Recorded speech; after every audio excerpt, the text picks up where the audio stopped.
Lorsqu'il a fallu soigner un blanc, on a fait une transplantation en Afrique du Sud d'un organe de noir pour soigner un blanc. S'il y avait une différence telle, je pense que ça n'aurait pas pu avoir le jeu. Donc les êtres sont les mêmes.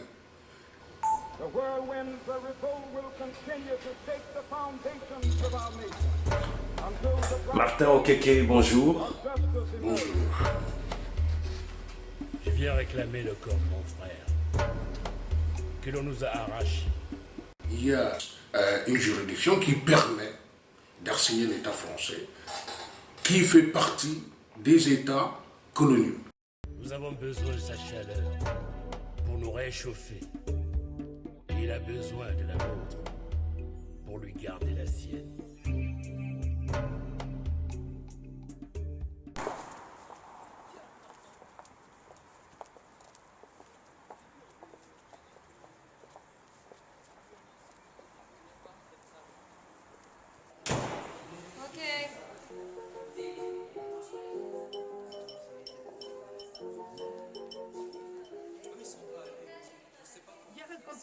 Des anticolonialistes européens qui sont prêts à admettre qu'il y a eu quand même des crimes, mais qui n'admettront jamais que la domination coloniale était foncièrement criminelle et que c'était un système, non pas dans lequel il y a eu des crimes, mais que c'était un système foncièrement criminel en soi-même.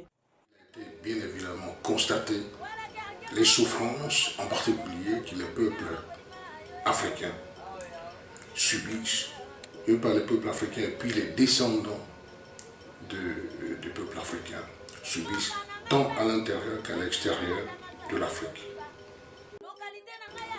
Donc l'objet effectivement de l'association, c'est de faire en sorte qu'on rétablisse l'être humain que sont les Africains dans une perspective de l'humanité au sens large du terme, tel que ça devait être.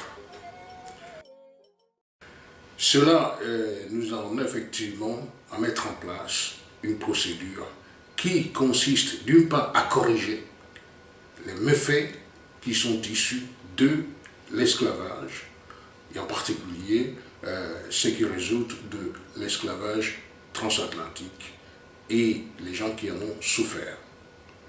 Alors il y a des gens qui disent on ne peut pas réparer, on répare comment autant de millions de morts? Comment on fait? Il est bien évident que les gens qui sont morts à cause de cela, la réparation, on ne peut pas les faire ressusciter, puisqu'ils sont morts. Par contre, les conséquences de cette action consistent et perdurent. Et l'objectif, effectivement, c'est de le changer, de faire en sorte que ceux qui ont résisté et ceux qui ont survécu, mais qui souffrent toujours de cet traitement qui leur ont été infligés.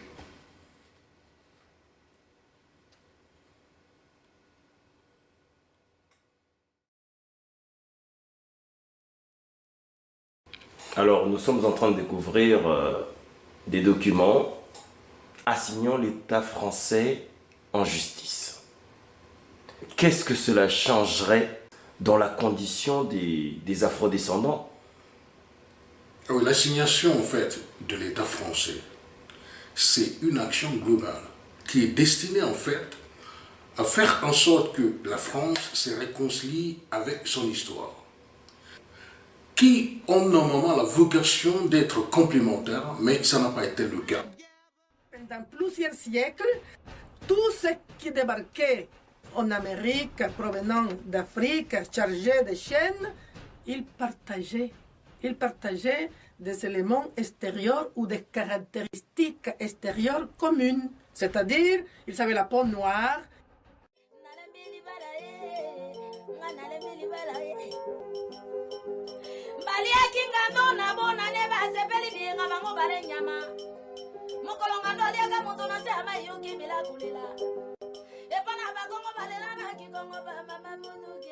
Le système, il est pensé, il est construit, il est programmé en Europe. Cette histoire a été pensée en Europe, préparée en Europe, avec des armées, avec des fatwas. Ça, c'est la première fois dans l'histoire de l'humanité, parce qu'on a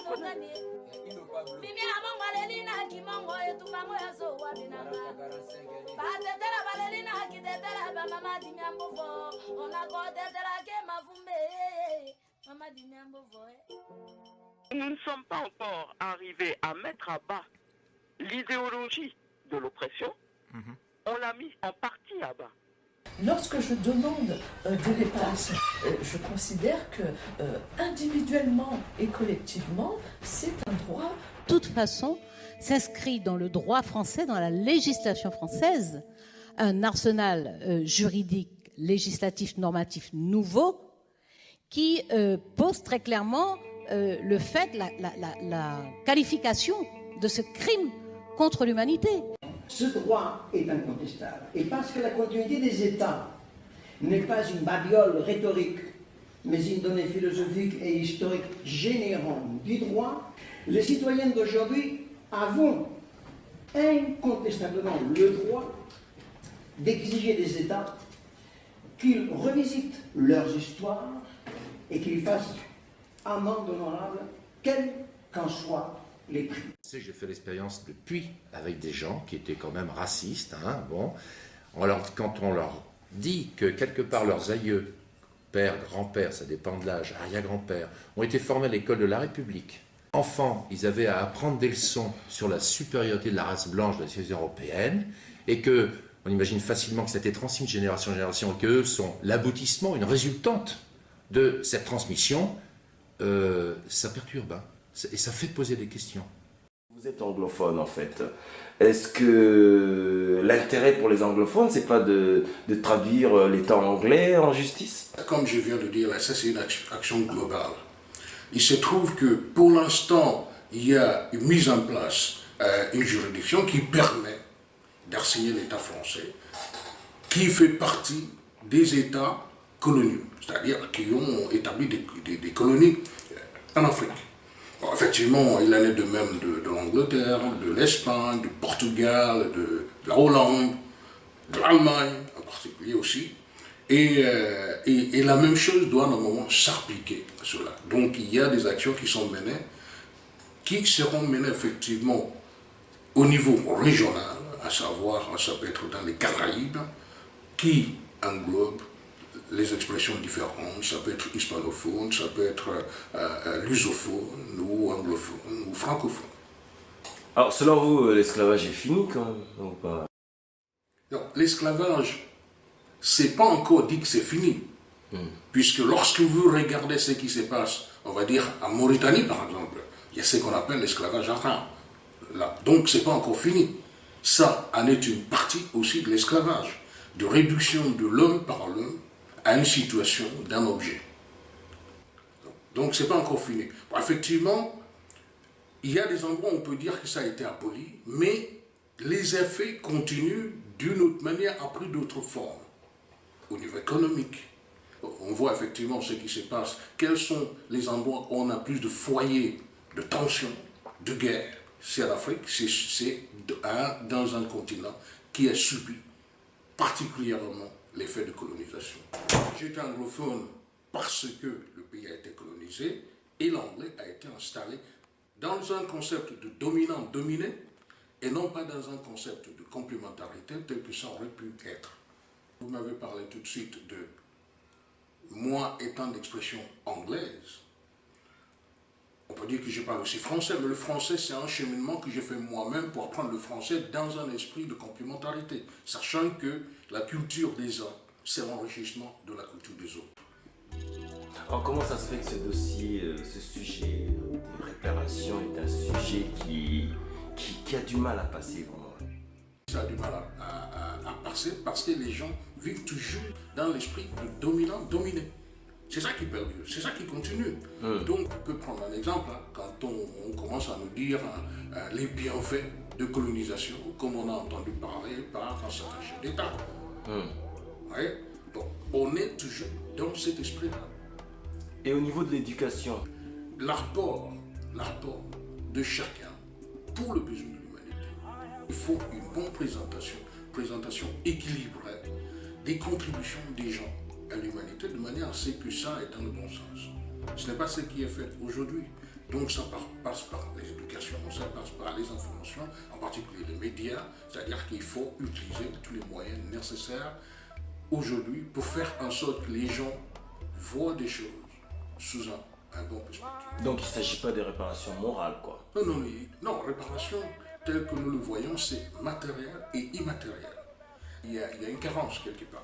Alors, qu'il y ait des résistances en Afrique. Mais il paraît qu'il y a eu des rois qui étaient complices. Lorsqu'on nous parle qu'il y a des rois qui étaient complices, qui est-ce qui, quand on est dominé, quand on est dominé, on vous impose une manière de faire des choses, qu'on le veuille ou non. C'est d'ailleurs ce qui se passe dans les pays, on va dire, dans les départements, mettons, outre-mer, puisque là, étant des peuples dominés, ils font ce qu'on leur demande de faire. Ils sont soumis à ces conditions-là. Donc, lorsqu'on nous dit, et en plus, qui est-ce qui nous dit qu'ils ont participé? C'est les mêmes personnes qui nous vantent les bienfaits de colonisation. Donc, c'est suivant leur vue, leur lorgnette, qu'ils nous présentent les choses, et ils nous font prendre ça comme étant ce qui s'est passé. Puisque là, c'est qu'il va falloir effectivement qu'on retrouve parmi les Africains ceux qui regardent et sortir effectivement une vision, une présentation aussi équilibrée des choses. Alors, vous parlez justement de la situation qui se passe aussi dans les Caraïbes, en Martinique, comme le disait Madame Duhamel. Comment peut-on expliquer le fait qu'en France, métropole, on interdit l'utilisation de pesticides, alors que de l'autre côté, on l'autorise? Ce qui veut dire que c'est le même principe qui continue, qui n'est pas encore effacé, qui existe toujours. Donc quand on dit que l'esclavage a été aboli, on peut dire que ça a été aboli dans le papier, mais ça continue à exister dans les faits. Alors, quels sont vos souhaits dans les semaines, les mois à venir?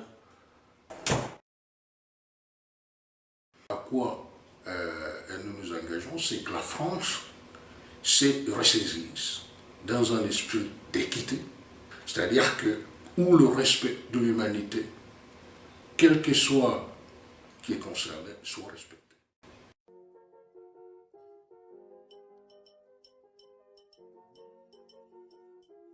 Ça va prendre du temps, mais le dossier va avancer. Je pense que désormais, il ne peut pas reculer. On ne peut pas l'enterrer. Les militants sont très nombreux qui veillent au grain.